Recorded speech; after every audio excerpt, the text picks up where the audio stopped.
चलिए स्टार्ट करते हैं इनइक्वालिटी से, क्योंकि लॉकडाउन में कुछ हो नहीं पाया तो स्टार्ट करते हैं।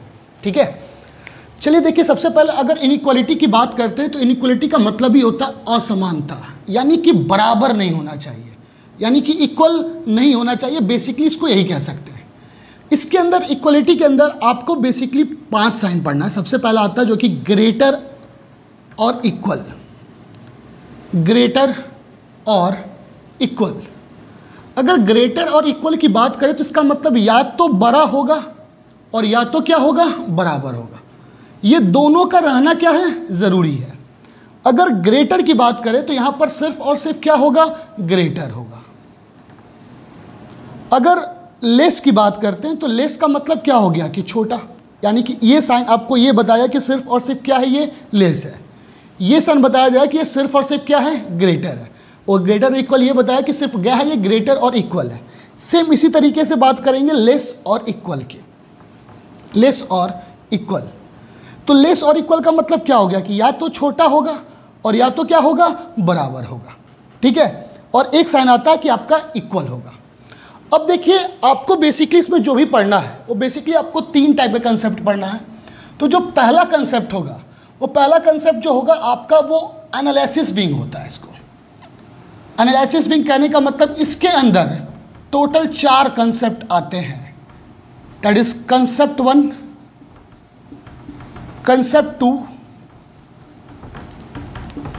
कंसेप्ट 3 और कंसेप्ट 4। ये चारों कंसेप्ट के बाद हम इस कंसेप्ट 2 के अंदर भी एक आइदर और का कंडीशन देखेंगे और कंसेप्ट 4 के अंदर भी एक आइदर और का कंडीशन देखेंगे। ठीक है, तो सबसे पहले ये कंसेप्ट 1 से मिलता जुलता है, जहां पर आपको इस चारों साइन को देखना बहुत ज़रूरी है।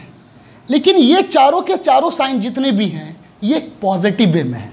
कहने का मतलब है कि अगर ये ग्रेटर और इक्वल है, इसका मतलब या तो बड़ा है और या तो बराबर है।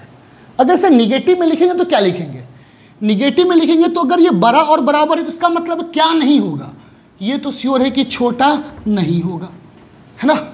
अगर बड़ा या बराबर होगा तो ये श्योर है कि छोटा नहीं होगा। अगर बड़ा है तो क्या नहीं होगा, छोटा और बराबर ये दोनों नहीं होगा। अगर छोटा है तो क्या नहीं होगा, बड़ा और बराबर ये दोनों नहीं होगा। अगर छोटा और बराबर है तो क्या नहीं होगा, सिर्फ बड़ा नहीं होगा। तो बेसिकली याद रखना कि अगर ये ग्रेटर और इक्वल और ये क्या हो गया कि छोटा नहीं है, यानी कि अगर बड़ा या बराबर होगा तो ये श्योर है कि छोटा नहीं होगा। ठीक है, अगर किसी भी साइन का आपको निगेटिव आए तो एक मैजिक बॉक्स आता है, इस मैजिक बॉक्स को हमेशा ध्यान में रखिएगा। ठीक है, यहाँ पर ग्रेटर देन लिख दीजिए, यहाँ ग्रेटर और इक्वल, और यहाँ लेस, और यहाँ लेस और इक्वल लिख दीजिए। अब अगर किसी भी साइन का निगेटिविटी निकालना है तो सीधे उसे डायगोनल में जा करके हम उसे कट कर देंगे।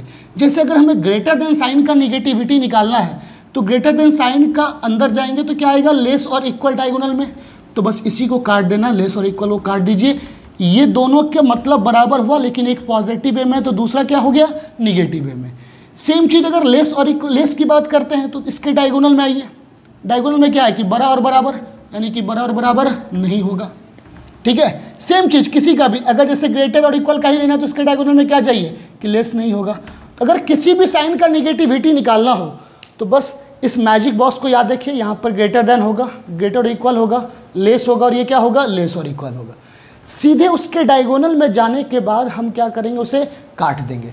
तो काट देंगे तो ये इसका क्या हो गया, निगेटिविटी हो गया। तो ये पॉजिटिव वे था और ये क्या हो गया, उसका निगेटिव वे। समझ में आ गई बात। चलिए अब कंसेप्ट 1 की तरफ ध्यान देते हैं कि व्हाट इज कंसेप्ट 1, कहता क्या है और इसमें करना क्या होता है।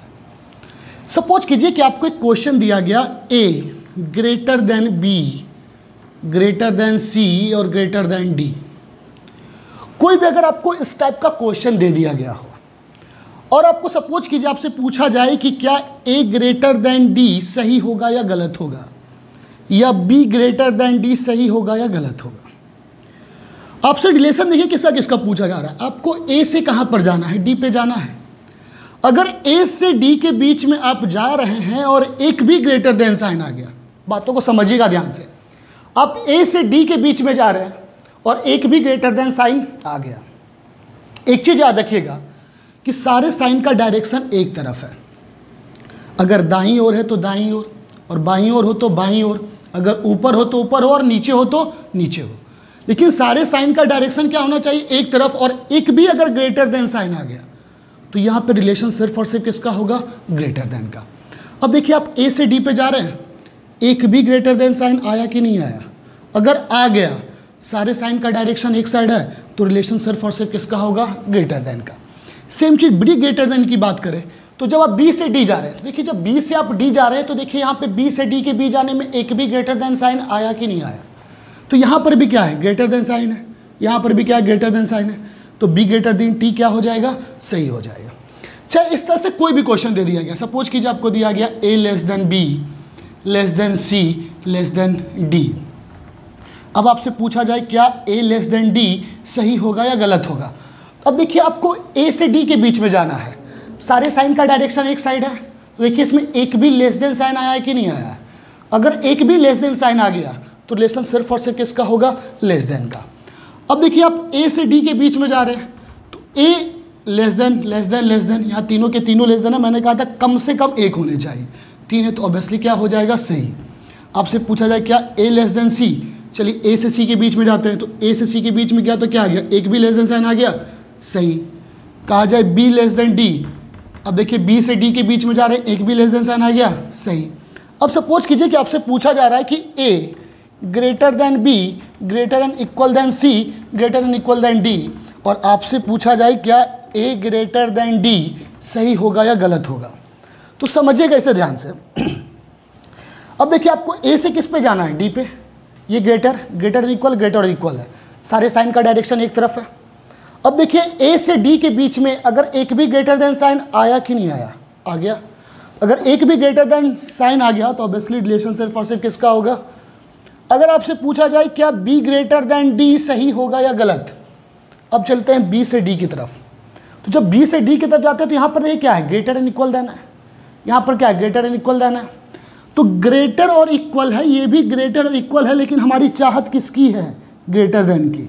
क्या इस दोनों से हमारी चाहत पूरी हो रही है क्या? नहीं। मैंने क्या बोला था कि आपका अगर सारे साइन का डायरेक्शन एक साइड हो तो उसमें एक भी ग्रेटर देन साइन होना क्या है? ज़रूरी है। और यहाँ पे ग्रेटर देन साइन नहीं था, जिसके चलते हमने इसे क्या कर दिया? गलत कर दिया। समझ में आई बात? फिर से समझ लीजिए, बी से कहाँ पर जाना है आपको? डी पे। तो देखेंगे यहाँ पे ग्रेटर और इक्वल है, और यहाँ पर भी क्या है? ग्रेटर और इक्वल, यानी कि बड़ा या बराबर, या तो बड़ा या तो बराबर है। तो एग्जैक्ट नहीं बता सकते, इसलिए हमने इसे क्या कर दिया? गलत कर दिया। क्योंकि किसी भी रिलेशन में ग्रेटर देन साइन होने के लिए, वहाँ से वहाँ जाने के लिए एक भी उस साइन का होना क्या है? ज़रूरी है। समझ में आ गई बात? चलिए चलते कंसेप्ट 2 पे कि कंसेप्ट 2 होता क्या है। सपोज कीजिए कि जिस तरह से लास्ट क्वेश्चन अभी आपने किया था, A greater than B greater and equal than C और ग्रेटर एंड इक्वल देन क्या हो गया? डी, है ना। तो आपसे पूछा गया था A greater than D. A greater then obviously है कि अगर ए से डी के बीच जाने में अगर एक भी ग्रेटर देन साइन आ गया तो ऑब्वियसली है रिलेशन किसका बनेगा? ग्रेटर देन का। तो ए ग्रेटर देन डी क्या हो गया? सही। फिर बी ग्रेटर देन डी की बात कर रहे थे। मैंने बोला बी से डी के बीच जाने में क्या एक भी ग्रेटर देन साइन आया क्या? या तो बड़ा या तो बराबर। हमें बड़ा चाहिए, दोनों नहीं चाहिए, एक ही चाहत है। चाहत जब भी पूरी नहीं हो तो उससे सीधे काट देते हैं। आखिर इसमें है क्या? समझिएगा इस बातों को। सपोज कीजिए कि आपसे कहा गया, इसी के लास्ट 3 लाइन से स्टार्ट करते हैं, B greater than C greater and equal than क्या है? डी। अब आपसे कहा जाए क्या बी ग्रेटर देन डी सही होगा या गलत होगा? फिर मैं अभी आपको बता दिया कि बी ग्रेटर देन डी क्या होगा? ऑब्वियसली गलत होगा, क्योंकि ग्रेटर साइन का रिलेशन होने के लिए एक भी ग्रेटर देन का होना क्या है? ज़रूरी है। दूसरा आपसे कहा जाए क्या बी इक्वल टू डी सही होगा या गलत होगा? अब देखिए फिर समझिएगा बातों को। कहा क्या गया कि बी डी से क्या है? बड़ा है, या बी डी से क्या है? बराबर है। हमें इतना पता है कि या तो बड़ा होगा और या तो क्या होगा? बराबर होगा। तो या तो बड़ा होगा और या तो बराबर होगा, लेकिन एग्जैक्ट नहीं पता कि बड़ा होगा ये श्योर नहीं है, या बराबर होगा तो ये भी श्योर नहीं है। पूरे रीजनिंग का इतिहास है कि अगर आपके किसी भी कंक्लूजन में कन्फ्यूजन पैदा हो जाए ना, वो कंक्लूजन हमेशा गलत होगा। जहाँ भी लगातार आप कोई कन्फ्यूज़ कर रहे हैं तो कन्फ्यूज़न में आप उसे क्या कीजिए? काट दीजिए। लेकिन हाँ, confusion according to the question होना चाहिए। ऐसा नहीं कि आप कन्फ्यूज़ कर रहे हैं अपने कन्फ्यूज़न पे काट दें। है ना, ठीक है। तो समझ लीजिए कि आप किसी भी कंक्लूजन में अगर कंफ्यूजन पैदा हो गया तो वो कंक्लूजन श्योरिटी है कि वो गलत ही होगा। तो बी ग्रेटर दैन डी भी गलत है और B is equal to D भी गलत। को सर ये कैसे पॉसिबल है कि आपने दोनों के दोनों को काट दिया? बिल्कुल, हमने ये आपको पता है कि या तो बड़ा होगा और या तो बराबर होगा। मैंने यहाँ पे सिर्फ बड़ा लिखा था और यहाँ पर मैंने सिर्फ बराबर लिखा था, इसलिए काट दिया। दैट इज कॉल्ड, इसे कहते हैं हम कंडीशन ऑफ आइदर और। क्या कहते हैं? कंडीशन ऑफ आइदर और। आइदर और का मतलब होता है कि या तो ये होगा और या तो क्या होगा, ये होगा। हम एग्जैक्ट नहीं बता सकते कि दोनों में से क्या होगा, लेकिन इतना पता है कि होगा तो दोनों में से कोई एक ही होगा। तो सेम चीज कहा जा रहा है कि कंडीशन ऑफ आइदर और क्या होता है। सबसे पहला कंडीशन कहा जाता है कि बोथ कंक्लूजन, यानी कि दोनों के दोनों निष्कर्ष गलत होने चाहिए। Both conclusion are wrong. दोनों के दोनों निष्कर्ष देखिए इसमें गलत हैं, तो चलिए मेरा पहला कंडीशन क्या हो गया? सेटिस्फाई कि बोथ कंक्लूजन आर रॉन्ग, दोनों के दोनों निष्कर्ष गलत होने चाहिए। दूसरा, subject and object must be same. Must be same कहने का मतलब यह था कि subject and object must be same, यानी कि ये जो इसका कर्ता और ये जो इसका कर्म है, ये दोनों क्या होना चाहिए? सेम। अब यहाँ पर बी है, यहाँ पर भी बी है, क्या दोनों के दोनों सेम है कि नहीं है? यहाँ भी डी है, यहाँ भी डी है, तो सब्जेक्ट ऑब्जेक्ट क्या हो गया? Must be same. तीसरा कहा जा रहा है कि कंक्लूजन साइन, कंक्लूजन साइन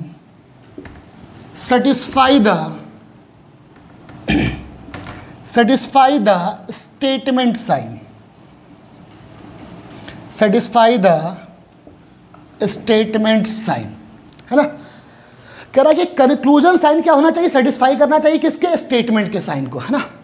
अब देखिए कंक्लूजन का साइन क्या है? बड़ा या बराबर। क्या ये स्टेटमेंट को सेटिस्फाई कर रहा है? क्योंकि यहाँ भी कह रहा है या तो बड़ा या तो बराबर, तो यहाँ पे भी या तो बड़ा और या तो क्या हो गया? बराबर। अगर ये दोनों साइन अगर इसे सेटिस्फाई कर गया तो ऑब्वियसली सी बात है मेरा कौन सा केस हो गया? आइदर और। आइदर और मतलब या तो। फिर से समझ लीजिए क्या कहा गया सबसे पहला कि बोथ कंक्लूजन आर रॉन्ग, दोनों के दोनों निष्कर्ष क्या होने चाहिए? गलत होने चाहिए।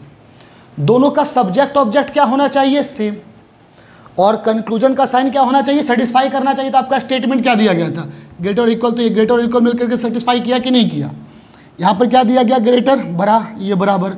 ये तो ये कह रहा है या तो बड़ा या तो बराबर, वही दिया गया है, ठीक है। इस तीनों कंडीशन में से अगर कोई एक कंडीशन भी सेटिस्फाई नहीं करेगा तो आइदर और आपका नहीं यूज होगा। ये दिल और दिमाग में बैठा लीजिए, तीनों का सेटिस्फाई करना जरूरी है, ठीक है। समझ में आ गई बात? चलिए अब सपोज कीजिए कि आपको क्वेश्चन दिया गया A is less than equal than B, less than equal than C और लेस देन डी।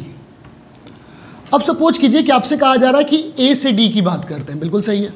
आपसे कहा जाए क्या ए लेस और इक्वल देन डी सही होगा या गलत होगा? समझिएगा ध्यान से। अब ए से डी के बीच में जाइए, सारे साइन का डायरेक्शन एक तरफ है। अगर एक भी लेस देन साइन आ गया तो रिलेशन सिर्फ और सिर्फ किसका होगा? लेस देन का। लेकिन यहाँ पर क्या दिया गया? या तो छोटा है या तो बराबर है। एक सिंपल सा बात है, समझिएगा। जैसे अगर ये कहा जा रहा है कि ए की वैल्यू कितनी है? 1 है, बी की वैल्यू कितनी है? मान लेते हैं 2 है, और सी की वैल्यू कितनी है? 2। ये 1 भी हो सकता है, 3 या 1 भी हो सकता है। ये ऑब्वियसली है कि 3 ज़्यादा होगा तो ये 1, या ये 4 हो सकता है या 2 हो सकता है, यही चीज़ होगा। हमने माना कि अगर ए की वैल्यू 1 है, बी की वैल्यू क्या है? या तो 2 हो सकती है या 1, सी की वैल्यू या 3 या 1, और डी की वैल्यू या तो 4 होगी और या तो क्या होगी? 2, यही चीज़ हो सकता है।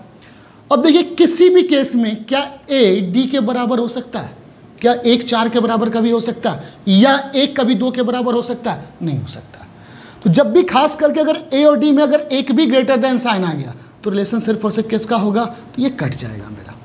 आपसे कहा जाएगा ए लेस देन सी और ए इज इक्वल टू सी, क्या सही है गलत? चलते ए से सी के बीच में, ए से सी के बीच में एक भी ग्रेटर लेस देन साइन है ना? नहीं है, ये गलत कर देंगे, ये भी गलत कर देंगे। अब देखिए जब भी दोनों के दोनों गलत हैं, सब्जेक्ट ऑब्जेक्ट सेम दिखे, एक बार आइदर और चेक कर लेना है। लेस और इक्वल है? बिल्कुल है, लेस और इक्वल है। तो अब इसमें कौन सा कंडीशन हो जाएगा? आइदर और इक्वल। आइदर और आपका यूज हो जाएगा, ठीक है। सेम चीज सपोज कीजिए कि आपसे कहा जाए A greater and equal than B greater than C greater and equal than D. अब आपसे सपोज कीजिए कहा जा रहा है क्या ए ग्रेटर देन सी और ए इज इक्वल टू सी सही होगा या गलत होगा? चलिए ए से सी की तरफ चलते हैं। तो अगर ए से सी की तरफ जाना है तो देखिए एक भी साइन का डायरेक्शन ग्रेटर देन साइन आ गया, एक भी देखते दोनों में, हाँ एक तो आ गया तो क्या हो गया, ये सही हो गया। इक्वल टू ऑब्वियसली क्या हो जाएगा, गलत हो जाएगा। तो याद रखिए यहाँ पर आइदर और यूज नहीं करेंगे क्योंकि हमारा ये पहला कंडीशन सेटिस्फाई नहीं कर रहा कि दोनों के दोनों क्या होने चाहिए, गलत होने चाहिए। तो यहाँ पर हम आइदर और का यूज नहीं करेंगे, आइदर और का यूज क्या करेंगे, नहीं करेंगे, क्योंकि मेरा पहला कंडीशन गलत हो गया। ठीक है, समझ में आ गई बात। एक चीज याद रखिएगा कि खास करके जब भी आप इक्वल टू केस की बात करते हैं तो इक्वल टू केस में क्या होता है, जैसे आपको ए इज इक्वल टू सी लिखने के लिए कहा जाए या सी इज इक्वल टू ए, कोई फर्क नहीं पड़ेगा। सपोज कीजिए कि आपको क्वेश्चन दिया गया A is greater and equal than B and greater and equal than C. आपसे कहा गया कि भाई ए सी से बड़ा है और सी या तो ए के बराबर है। अब देखिए ऑब्वियसली सी बात है, एक भी ग्रेटर देन साइन आया नहीं, अगर साइन का डायरेक्शन एक तरफ है तो ए ग्रेटर देन सी जो होगा वो मेरा क्या हो जाएगा, गलत होगा, ये भी गलत हो जाएगा। अब दोनों के दोनों गलत तो हो गए। अब क्योंकि सर दोनों का सब्जेक्ट ऑब्जेक्ट सेम का है, मैंने अभी बोला कि ए इज इक्वल टू सी लिखे या सी इज इक्वल टू ए लिखे कोई फर्क नहीं है, तो सी इज इक्वल टू लिख सकते हैं, ए इज इक्वल टू सी। अब देखिए तो तीनों के तीनों कंडीशन सेटिस्फाई हो गए कि नहीं हो गए, तो कौन सा केस हो जाएगा, आइदर और। समझ में आ गई बात। चलिए चलते हैं कंसेप्ट 3 कि कंसेप्ट 3 कहता क्या है। सपोज कीजिए अब आप कहोगे क्या ए इज ग्रेटर देन बी या बी इज लेस देन ए, ये दोनों बराबर है कि नहीं है? बिल्कुल, कहने का मतलब ही यही है। अगर ए बी से बड़ा है, ये भी यही कह रहा है कि ए बी से बड़ा है, तो यहां पर है कि हमने ए को पहले लिखा और यहां पर हमने ए को क्या लिखा, बाद में लिखा। कोई भी चीज़ याद है, कंसेप्ट 3 बस यही कहता है, अगर कोई भी कथन आपका किसी वे में भी दिया गया और कंक्लूजन जस्ट उसके रिवर्स में पूछा गया, जैसे ये लेफ्ट टू राइट दिया गया है और आपसे पूछ लिया जाए कि क्या डी इज़ लेस देन ए सही होगा या गलत होगा, तो ऑब्वियसली सी बात है ये आपका क्या होगा, सही होगा, क्योंकि डी इज़ लेस देन ए या A is greater than D बातें क्या हैं, बराबर है। ठीक है, तो ये भी सही हो गया आपका। लेकिन बातें बराबर अभी लग रही है क्योंकि ये क्वेश्चन सारे सिंपल है। जब कोडेड इनइक्वालिटी में यही चीज़ आएगी ना, तो आपको या तो साइन चेंज करना पड़ेगा और फिर उसके बाद कैलकुलेट करना पड़ेगा, लेकिन इतना टाइम हमारे पास बिल्कुल नहीं होता। तो समझिएगा ध्यान से इसे करना क्या है, बड़ा प्यार से समझिएगा इसे। जैसे मैंने आपको बोला कि यहाँ पर ए ग्रेटर देन बी लिखा हुआ है और बी लेस देन ए। मैं यहाँ पर ए सब्जेक्ट था, मैंने इसे ऑब्जेक्ट बनाया और ये ऑब्जेक्ट जो था उसे सब्जेक्ट बनाया, यानी कर्ता हो कर्म और कर्म को कर्ता बना दिया। तो मैंने आपको एक मैजिक बॉक्स दिया हुआ है, ये ग्रेटर है, यहाँ ग्रेटर एंड इक्वल देन, ये लेस और ये लेस और इक्वल है। ठीक है, अगर आपको अब किसी भी साइन का सब्जेक्ट टू ऑब्जेक्ट और ऑब्जेक्ट टू सब्जेक्ट कन्वर्ट करना, यानी कि लेफ्ट टू राइट दिया गया और राइट टू लेफ्ट में कन्वर्ट करना हो, सपोज कीजिए लेफ्ट टू राइट दिया गया हो और आपको राइट टू लेफ्ट दिया जाए, क्या दिया गया, लेफ्ट टू राइट, और ये क्या दिया गया, राइट टू लेफ्ट।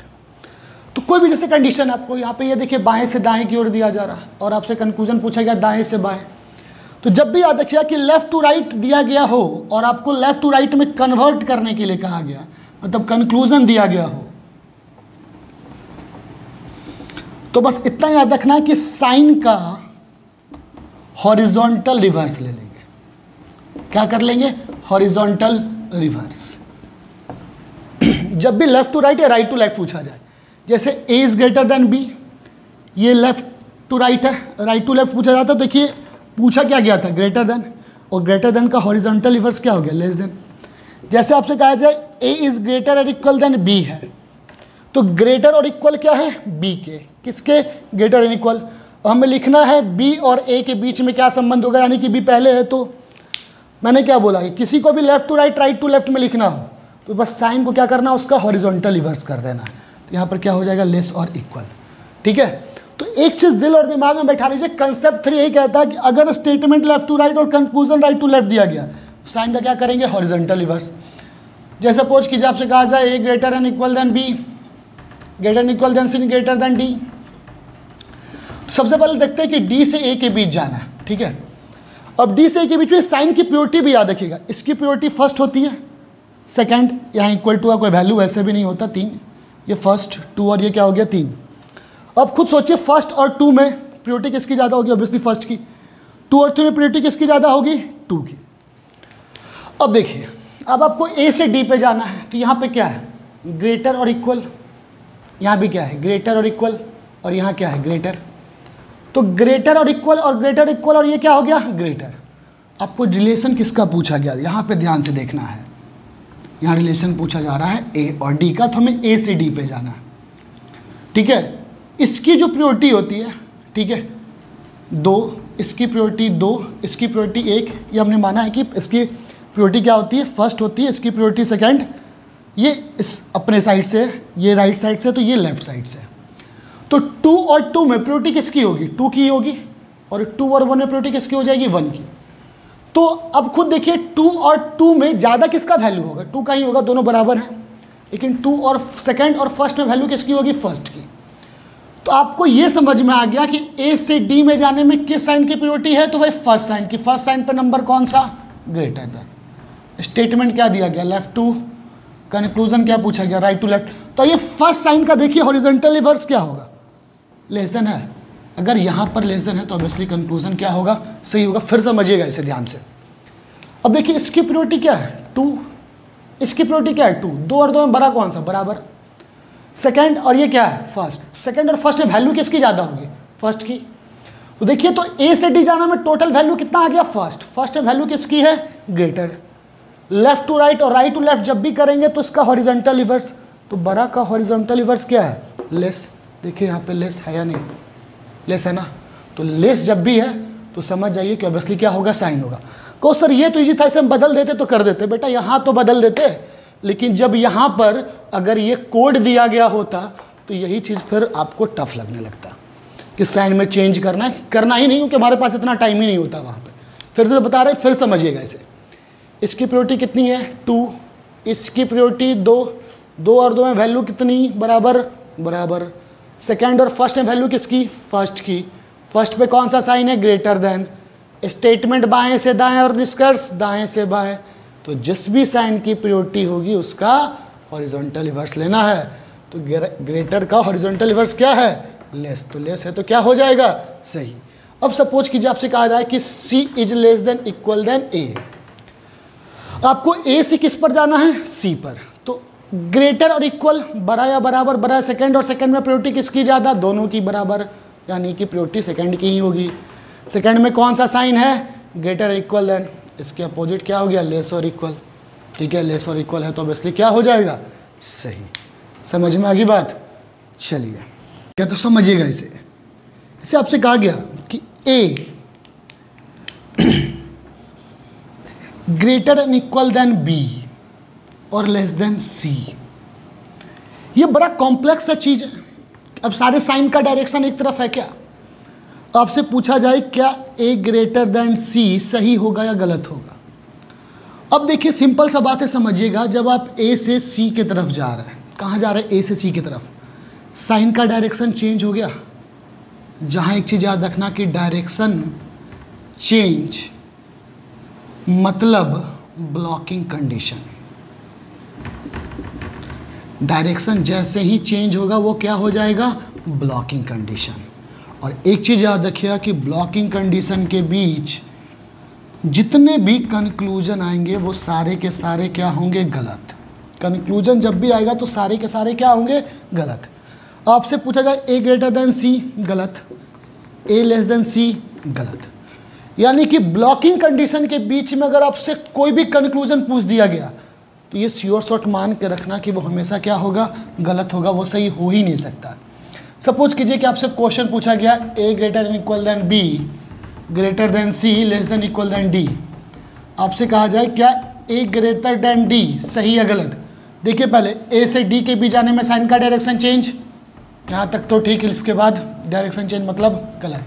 जहाँ देखना है कि आपको ब्लॉकिंग कंडीशन दे दिया गया हो वहीं पर क्या करना चाहिए, काट देना चाहिए, क्योंकि ब्लॉकिंग कंडीशन में एक भी कंक्लूजन जो होगा वो सही नहीं होगा, सारे के सारे कंक्लूजन क्या होंगे, गलत होंगे। तो इस बात को हमेशा दिल और दिमाग में बैठा लीजिए कि जब भी ब्लॉकिंग कंडीशन आएगा तो आपके सारे के सारे कंक्लूजन क्या होंगे, गलत होंगे। अब इसमें भी एक कंसेप्ट आता है दैट इज आइदर और का, ठीक है, आइदर और। अगर आइदर और कैसे होता है इसमें समझिएगा। अब सपोज कीजिए कि कोई भी दो वस्तु है, मैं दोनों वस्तुओं में मूल्य किसी के बारे में नहीं पता, ठीक है, दोनों वस्तुओं में से मूल्य किसी के बारे में नहीं पता, तो क्या चीज़ें हो सकती है, हमारे पास तीन पॉसिबिलिटी हो सकती है, या तो इसका मूल्य ज़्यादा होगा, या तो इसकी वैल्यू ज़्यादा होगी, या दोनों क्या होगा, बराबर होगा। तो हमारे पास टोटल तीन ही कंडीशन होंगे, ठीक है। तो तीन कंडीशन में अब देखिए क्या रहा है कि ए डी से बड़ा है, बिल्कुल बड़ा है, ए डी से छोटा है और बराबर भी है। अगर ये तीनों के तीनों कंडीशन मिल गए तो यहां पर भी जन्म हो जाता है आइदर और। पहला दोनों कंडीशन सेम होगा, पहला दोनों कंडीशन सेम का मतलब कि दोनों के दोनों कंक्लूजन गलत, जो मैंने 2 में बताया था कंसेप्ट 2 में। सब्जेक्ट ऑब्जेक्ट सेम बिल्कुल, लेकिन बस इसका तीसरा चेंज करेगा। तीसरा क्या था कि इसके पास सारे के सारे तीन साइन मौजूद होने चाहिए, जैसे ग्रेटर देन हो गया, लेस और इक्वल हो गया। तो यहाँ पे क्या कहा गया, तीनों के तीनों साइन क्या होने चाहिए, मौजूद। अगर तीनों के तीनों साइन मौजूद होंगे तभी आइदर और यूज होगा। अगर आप क्वेश्चन ये पूछेंगे क्या sir A greater than equal than D और A less than equal than D में आइदर और यूज हुआ कि नहीं, यहाँ तो 4 साइन, अरे भाई 4 से नहीं, हमें देखना है कि 3 है या नहीं मौजूद है। तो ग्रेटर मौजूद है, इक्वली मौजूद है, लेस मौजूद है, सीधे आइदर और लगा दीजिएगा। तो बस इसका तीसरा कंडीशन लिख दे रहा है, क्योंकि पहला दोनों कंडीशन कंसेप्ट 2 वाला ही होगा। तीसरा कंडीशन कह रहा है कि all the 3 signs are present, all the 3 signs are present, यानी कि सभी के सभी तीनों चिन्ह मौजूद होने चाहिए आपके। जैसे अगर यहाँ पर भी A greater than C, A less than C है, सपोज कीजिए कि आपसे क्वेश्चन कहा गया A greater than equal than B, less than equal than C, आपसे कहा जाए A greater than equal than C और C greater than equal than A, तो ए से सी के बीच में जा रहे हैं, साइन का डायरेक्शन चेंज हो गया, मतलब ब्लॉकिंग कंडीशन, मतलब कंक्लूजन सारे के सारे गलत। अब आप आइदर और चेक कर सकते हैं। इस पर आइदर और चेक करने के लिए आपको सब्जेक्ट ऑब्जेक्ट सेम करना पड़ेगा। मैंने अभी जस्ट प्रीवियस कंसेप्ट में बताया कि लेफ्ट टू राइट और राइट टू लेफ्ट को कुछ नहीं करना, बस साइन का हॉरिजॉन्टल रिवर्स लेना है। इसका देखिए हॉरिजॉन्टल रिवर्स क्या हो जाएगा, ए ग्रेटर एंड इक्वल देन सी, दोनों सेम बातें, इसलिए आइदर और का यूज़ का मतलब कोई नहीं बनता है। तो उस कंसेप्ट 4 ये कहता है कि जैसे ही आपका साइन का डायरेक्शन चेंज हो गया मतलब ब्लॉकिंग कंडीशन, और ब्लॉकिंग कंडीशन के बीच में क्या हुआ, कंक्लूजन गलत। इसमें आइदर और तभी बनेगा जब हमारा तीनों कंडीशन फुलफिल हो जाएगा। तीनों कंडीशन वही है जो कंसेप्ट 2 का 2 कंडीशन था कि पहले दोनों के दोनों कंक्लूजन गलत हैं, सब्जेक्ट ऑब्जेक्ट सेम, और तीनों के तीनों साइन का मौजूद होना जरूरी है। क्यों, ये फिर से बता दे रहा हूँ। सपोज कीजिए 2 मार्कर है, 2 मार्कर की वैल्यू मुझे बिल्कुल भी नहीं पता। अब कहा जाए कि इसमें किसकी वैल्यू ज़्यादा है, या तो इसकी हो सकती है या तो इसकी, और या दोनों बराबर हो सकता है। समझ में आ गई बात। तो बस इस चीज़ों को याद में रखना है आपको कि आइदर और का कंडीशन तभी पॉसिबल होगा, भाई किसी और केस में पॉसिबल नहीं होगा। चलिए आज के लिए फिर इतना काफ़ी है, ठीक है। इस वीडियो को जितना से जितना लाइक शेयर करवा सकते करवाइए, जहाँ तक ज़रूरतमंद तक पहुँच जाए, ठीक है। आप लोग से पूर्ण रूप है कि मज़ा आते रहेगा। बाकी इस पर क्वेश्चन कल करेंगे, मेनली आपको समझ में आएगा कि इसका बेसिक यूज़ क्वेश्चन में करते कैसे हैं। चलिए फिर आज के लिए इतना काफ़ी है, धन्यवाद।